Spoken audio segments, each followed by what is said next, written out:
Hi there. I am here with the beautiful, awesome LaRhonda Julien, and she is a member of the Z List, which I absolutely love because she is an author in progress and so much more. Hello, LaRhonda. Hello, Sheila. How are you? I'm wonderful. Thank you for asking. It's so good to have you here. I am thrilled that you wanted to be part of the Z List, and I am thrilled that we get to have our conversation today. Um, I see that you have in the background grace and gratitude. Tell me a little bit about grace and gratitude. I might have a little Hobby Lobby problem, just a little one. And I was in there one day and I saw this pillow that said grace and gratitude. And at that time, it really said so much about where I was and what I was putting out in the world because it was right around the holidays. And I might also have just a tiny Christmas tree problem. So I was working on maybe like my sixth or seventh Christmas tree for the house. And I was in this spot where I was like, I'm not doing gifts for anyone. Anything that I do is going to be some type of charitable donation or some type of volunteering of my time when it comes to the holidays or people. And this really kind of summed it up because I was getting a lot of questions about it. Like people were thinking I was wacky. And I was like, no, I'm just in this space where I want to live perpetual gratitude. And that's why I have all the trees. They're actually still up because every day that's what I want to see when I come in and out of the house, that perpetual gratitude. Oh, that is so awesome. I actually did that one time. I had a Christmas tree up and I called it my gratitude tree. I asked all the people to send me what they were grateful for. And then I put the tree up and I wrote them on little doves and I hung them all over the tree. And that was up for months. Mhm. It was One of the great. things that I have on my tree, one of my gratitude trees, is again my little Hobby Lobby problem, a toolbox. And I have this toolbox. I bought two of them. My dad, when he was working, he's retired now, was a master carpenter. Oh, My aren't dad you could lucky? build, yeah, he can build anything from sight. And when I Nice. was little, he built houses. So he built houses again from the ground up, did everything from the concrete slab to the roof to the plumbing to the electricity. And I would sit outside of his job sites when I would get out of school, right? Like I was going to work, Mhm. and I would watch him build these houses. And it was fascinating to me. Everybody knew him for that master craft. So when I was in Hobby Lobby and I saw this little toolbox Christmas ornament, I was like, it's here. Oh my God, oh my God, oh my God. It took me way back. And so I bought two and I sent him one. And then I have one on one of my trees too. Oh, I love that. I love that. So that brings up a whole bunch of questions for me. But Bring them on. I'm ready.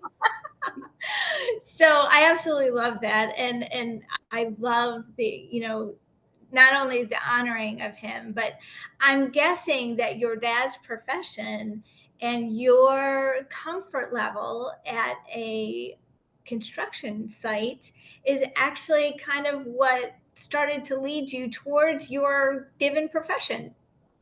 Absolutely. I have always been in construction as a career. I started out right out of high school, working with my dad, helping him talk to his clients and do estimates. And then I transitioned from that into doing renovations for a contractor in what at that point in time was three of the worst housing developments in the country in New Orleans.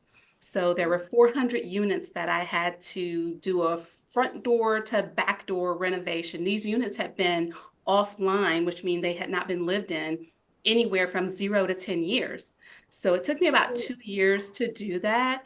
And then transition from that into commercial construction, where we were building strip malls and schools, and then into now what I'm doing, which is industrial utility construction. So it's been a part of my life my entire life. That's amazing. I did not know that about you. That's so good to know. I love it. Mhm, mhm. Okay, so you are these days not putting hammer to nail, though, right? You are doing something a little different. Can you tell us about uh, what you studied and what you bring out in the world, or put out in the world these days? My bachelor's and my master's is in industrial organizational psychology. Psychology has always been my passion. I've always wanted to know why people do what they do. And when I was deciding actually on what I was going to do for my master's, I was like, hey, am I going to double down on this or am I going to go into something else? But I really, really, really have this love of psychology and all things psychology. So I did. I doubled down on that, got my master's in that. And it's really helped me not only with what I do in the utility space, and the utility space is definitely very male dominated, Mm-hmm. but it also helps me in other areas. I do a lot of volunteer work. I consider myself to be a servant leadership Mm-hmm. person. Yeah. In that role. Two things specifically that I do with Catholic Charities of Atlanta: make sure that at certain times of years, those who are underserved, that we bring them a little joy. So we work with an elderly community, and like right around Memorial Day, we'll do a barbecue for them where we barbecue hot dogs and hamburgers, give them all the fixings and such, and Yeah. then we hand deliver it to them. And they really like seeing that because these are seniors who otherwise maybe wouldn't have that meal. We Sure. also do something called Christmas Connections. So that happens every year in December, usually about the second weekend in December. And the site that I like to go to, there are about 125 families there, and we provide gifts to those 125 families. So all the trucks come in, we unload everything, we section them off by number, and then the families start coming in and we help to load them on their vehicles, or we might have to walk them to their homes. So I use that servant leadership in that role, as well as in a volunteer space at Catholic Foundation of North Georgia, where I'm on their development committee.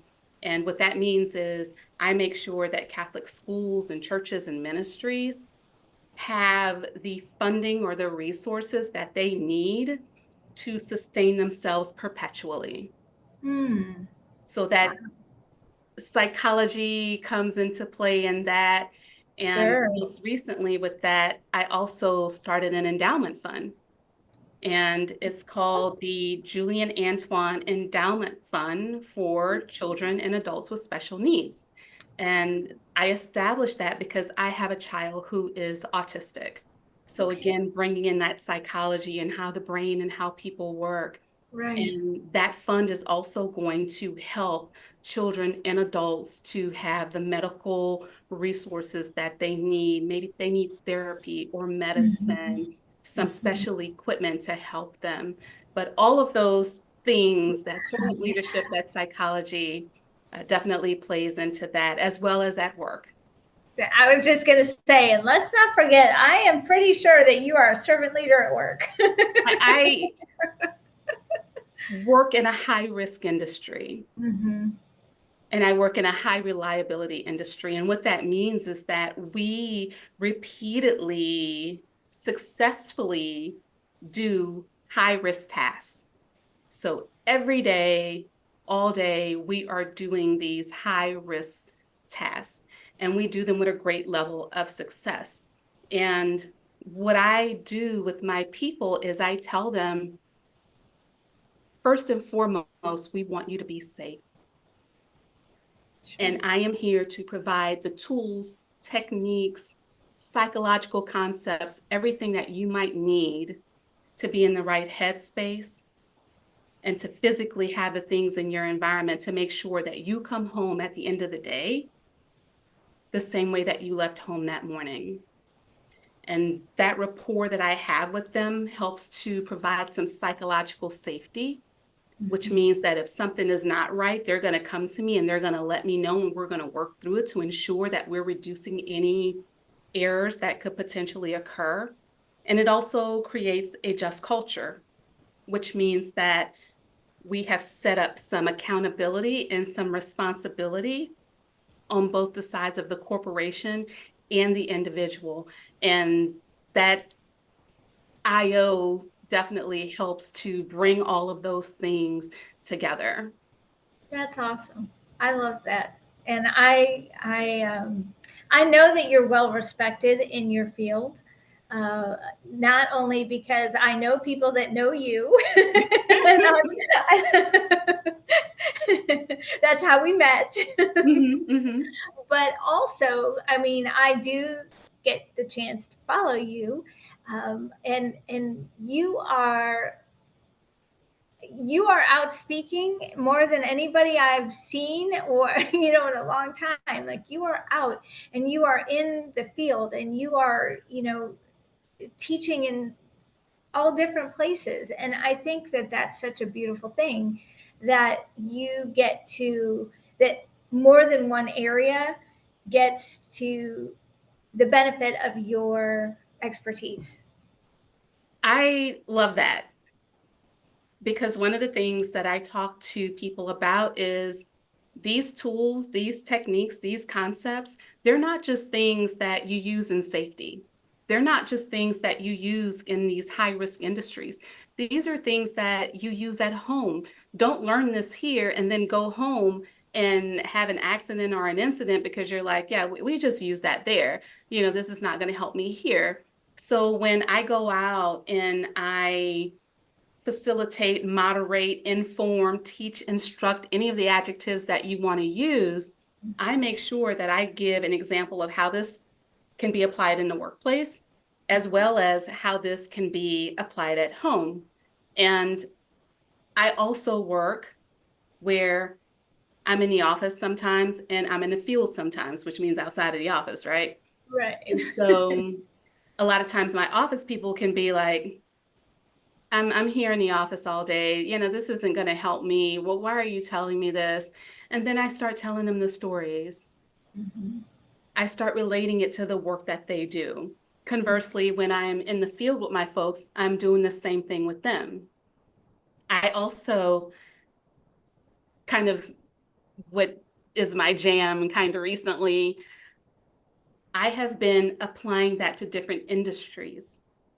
Just Good. last week, I spoke to Georgia educators about human and organizational performance, again, that IO, bringing that in, Mhm. and how that can help them in the work that they're doing, educating elementary, middle, and high school students about science, technology, engineering, and math. Prior to that, I was at a conference delivering this similar information, but applying it, making it relevant to them for system operators. These are the people who look at our grid, and if there's anything going on, they're letting us know so that we can address it, so that we keep the lights on here in Georgia and really around the whole country. So I cater that message to them. That's awesome. Prior to that, I was giving it to engineers. And these were all different types of engineers: mechanical, civil, industrial, electrical. So those same foundational concepts can be Mhm. applied to all different types of industries, not just our high reliability or our high risk industries. That is awesome. And I love that you are so adaptable and flexible. So if anybody, needs a great speaker, we know where to find you. On the Z list, by the way. That's So right. you That's put it right. in the rank. But I will say that although you are incredibly accomplished in your, we'll say, professional life, um, my guess, I always hate when people ask me what I do for fun, because what I do for fun doesn't sound like fun to anybody else. And I'm guessing you probably have that same problem. But how do you, when you are, we'll say, off work, and exploring other things. What are those things or areas or topics that you like to explore? A couple of the topics that I love exploring, of course, human and organizational performance, number one on that list. I talk a lot about communication. Okay. Communication is such a huge part of my everyday, and it appears that some type of communication faux pas occurs on the daily. And a couple of examples of that. One most recently, I was going to a conference, and the name of the host hotel included Lexington, UK. So I go online to my trusty app and I'm looking for this hotel, Lexington, UK. And it said that they were sold out. And I'm like, oh my God. Because usually I'm really on top of things. And I thought I was on top of it this time because I was like 2 months out from making my reservation and they were sold out of rooms. So soon as I got done presenting, I called them. I said, hey, I was just online trying to make a reservation for these dates, and it was telling me that you all are sold out at your Lexington, UK location. Would you please check that for me? I just want to double check before I try to go and make a reservation somewhere else. So the nice young lady, she was like, sure. And you could hear her typing in the background, right? And she was like, so we're going to be looking for you for 2 nights at our Lexington, UK location. We have tons of hotels in the UK that would be, I was like, Lexington, UK, Lexington, UK. And I repeated the name to her, this hotel, Lexington, UK. And she's like, yes, definitely. She was like, we have hundreds of locations across London. And I was like, no, Lexington, UK. And she was like, yes, we have lots of locations in our London area. And I was like, listen, my plane ticket is only taking me to Kentucky. So if you book me a room in the UK, it's going to be a problem, you know? So she was like, okay, let's start over. I was like, yes, let's. So we ended up working that out, but I was saying the right thing. She was hearing what she thought was the right thing, but it didn't match. So we Mm-hmm. had a little bit of a disconnect there. And that imprecise communication is actually a human performance error trap. And when I got off the phone with her, I was like, this would happen to me. This would happen to the HP person where I'm having to borrow no matter what I do in my world Right. from those HP tools, those traps, those techniques, and those Right. concepts. So again, communication definitely always something that's out there that's, I'm Right. having to deal with in the daily. Right. I totally get that. And I used to live in Kentucky, and I would have, but also hearing that, I would have thought Mhm, UK as, like England as well. mhm. Um, but I also know that there is Lexington, the University of Kentucky is in Lexington. So I would be like, oh, okay. That makes more sense. It's so funny for me because I took world history in school. I did Mm-hmm. not take geography, and I'm telling you, my geographical mind Sure. tells that story because just last week I was in this restaurant. I asked where the restroom was. They told me, oh, just go around the corner. It's on the wall. I'm out of the restaurant still looking for the bathroom. I couldn't find it. Oh, And folks no. were like calling me, like, where are you? Like, what happened? I was like, I'm looking for the bathroom. You told me go around the corner and it's on the wall. And I don't see it. I can't find it. So Oh, no. definitely challenged in that area. I hear you. I hear you. But that, I mean, I'm glad you got there. You got some rooms. All is well. That's a good Mhm, thing, right? mhm, mhm. And another quick funny about communication, I was going to a conference in Colorado, call my Uber when I land at the airport. Uber comes, guy says hello. I say hello back. I get in the vehicle and we're just riding along, riding along. And I start hearing a noise. And I thought maybe he was on the phone, you know, how folks have those little buds in their ears and such. And then I'm hearing this noise and hearing this noise. And I was like, it's kind of rude. You know, he's on the phone when I'm in here. And then we get to this light and he turns around and looks at me and his mouth is moving and I'm hearing this noise, but I have no idea what he's saying. I knew enough to know that he was speaking Spanish.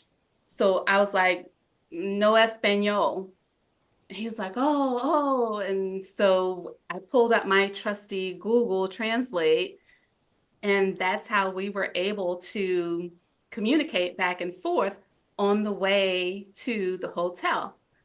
Funny thing about that, I was going to this conference Mhm. to talk about the title of my presentation, Effective Communication Across Generations and Cultures. And here I am on the way to the conference, and I'm not able to have this conversation with the person who's in the vehicle with me. So Wow. those things are like fun. Those are like my fun facts, you know, how I hear ya. technology I hear ya. makes its way into my everyday. Right. I love that. Well, it just goes to show you that we use all of those things, human performance. We're performing as a human every day in everything we do, right? So Mhm, it doesn't surprise me that there's a lot of crossover. mhm, mhm, So let me ask you this. So you joined the Z List because you are um, an author in progress. mhm. Let's talk a little bit about what kind of books you might have on the agenda coming up. Couple of things. Okay. One thing, I have a human performance book in me. Okay, I It's love gonna it. happen. All You right. know? So just putting that out there. Okay. The other book that I want to do is actually a cookbook. Ooh. And I want to do a cookbook about recipes that are native to the area that I am from.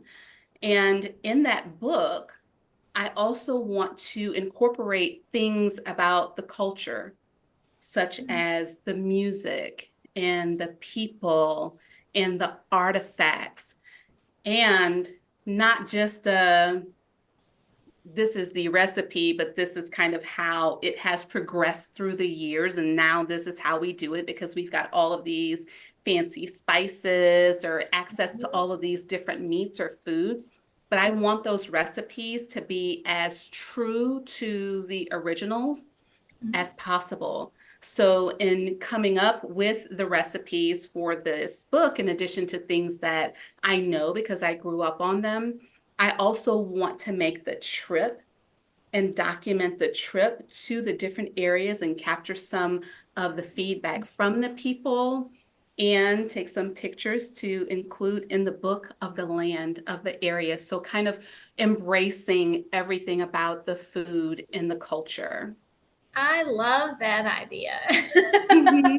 Sounds tasty, I right? love the human performance too, but man, I just I love that you're going to be able to incorporate so many different things and so many Mhm. different talents that you have, right? Like I can just see you driving, down the road and stopping to take pictures and Mhm. talking to the, I'll say, locals, um, Mhm. where you end up going to, and I can just imagine that your storytelling, because I know your communication skills are top notch, um, will be enraptured. Like we will be just pulled right in, and I can't wait for you to finish that. I'm excited about it. And I think I it's gonna be also plan great. to have some taste testers. Ooh, So if you're ever coming through Atlanta, let me know. okay, okay. I But could it's, stop and make a yes, trip. yes, it's going to be fun. I'm loving just even conceptualizing all the things that I want to do with it. That is so fun. I love that. I Mhm. love that. Absolutely. That's amazing. Okay. Well, LaRhonda, I feel like I know you a whole lot better already, and I thought I knew you well before this.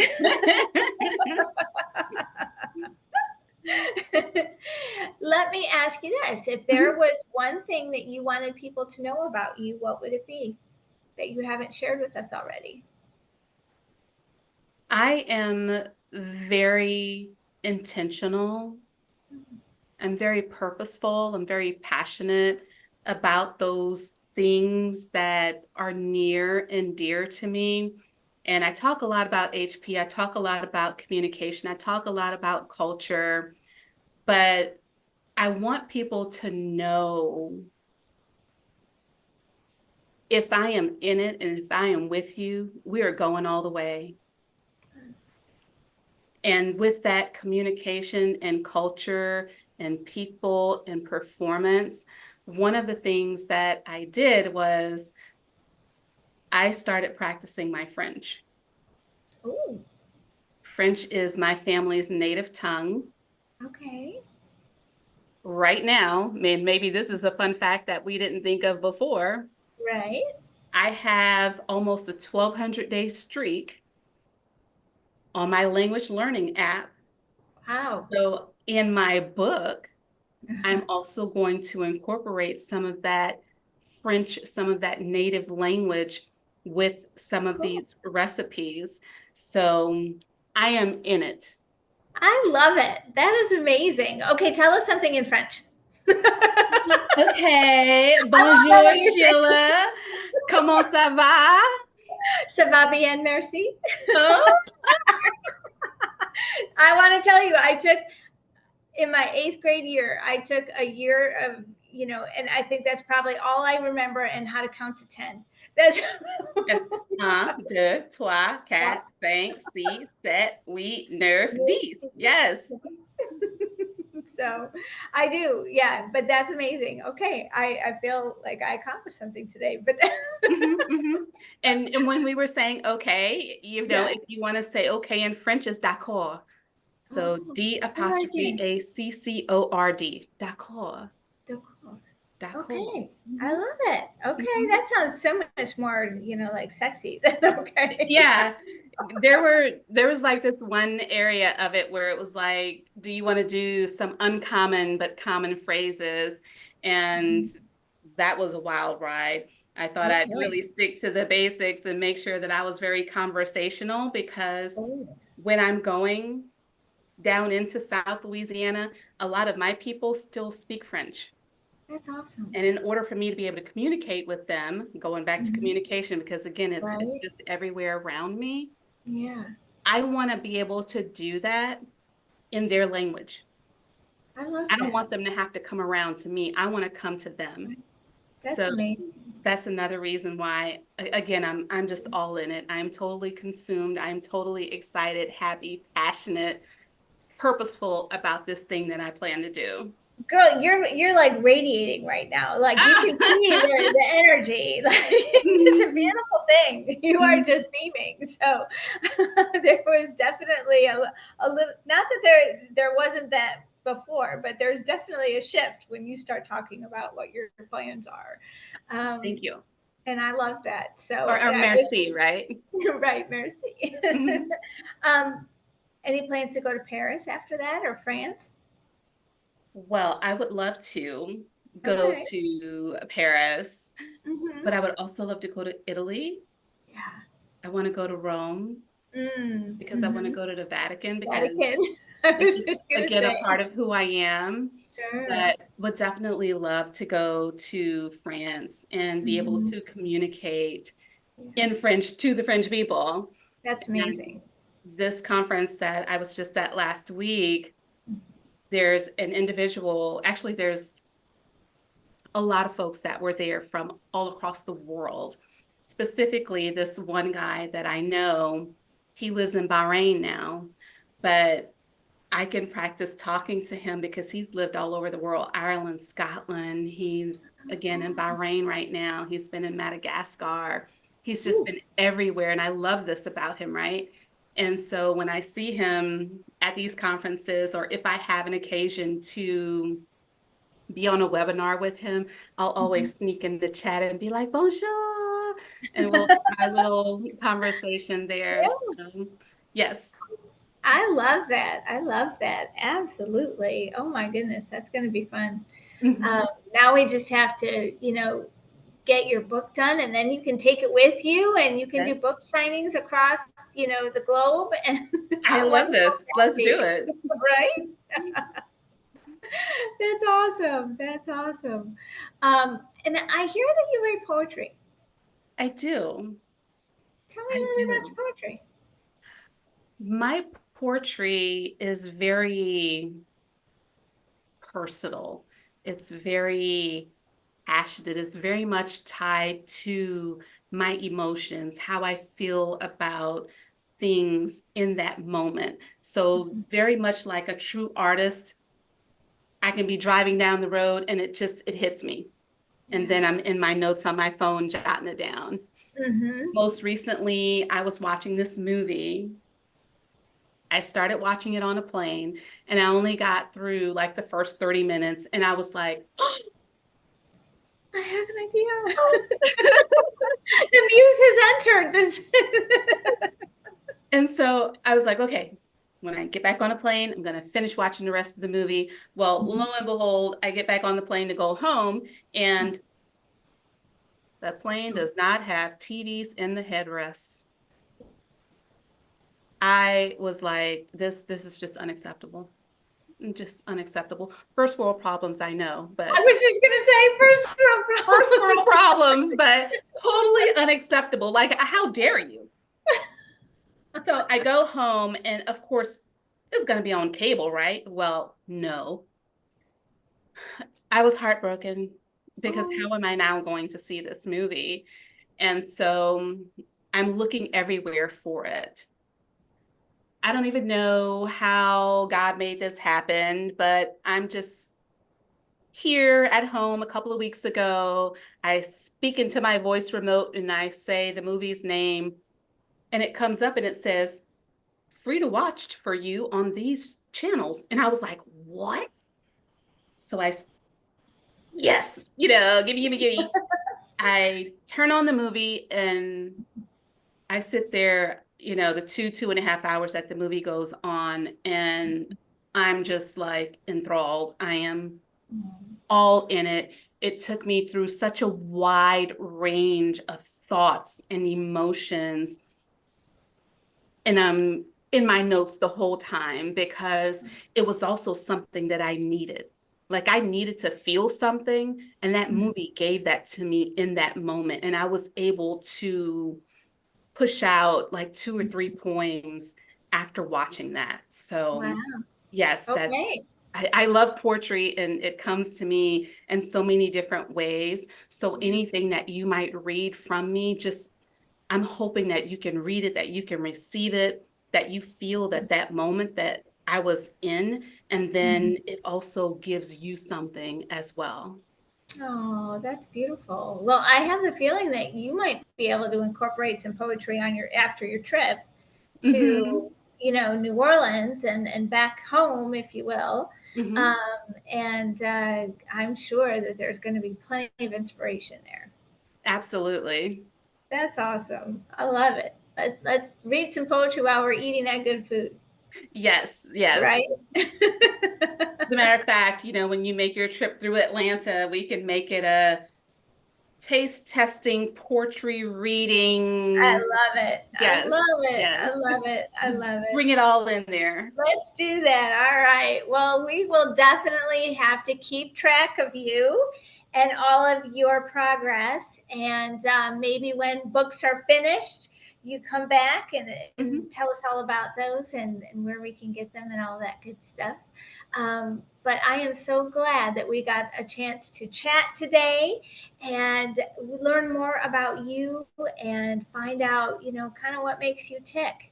And, so glad that you're a part of the Z List community and, hope that you're here for a long time to come. Absolutely. And thank you so much for the opportunity. It's been a pleasure working with you, and I love being on the Z list. My pleasure. Well, thank you. That means the world to me. So I appreciate that. And I hope that you have a wonderful, well, today it's evening, Mhm. but Mhm. to our viewers, if you want to find out more about LaRhonda Julien, please visit thezebrainc.com and you can go to our member directory. The Z List is our member directory, and you can pull up her profile and you can connect with her on socials. You can find out a little bit more about her work. You can watch other podcasts. She's also been in the Zebra Inc. magazine, so go check that out.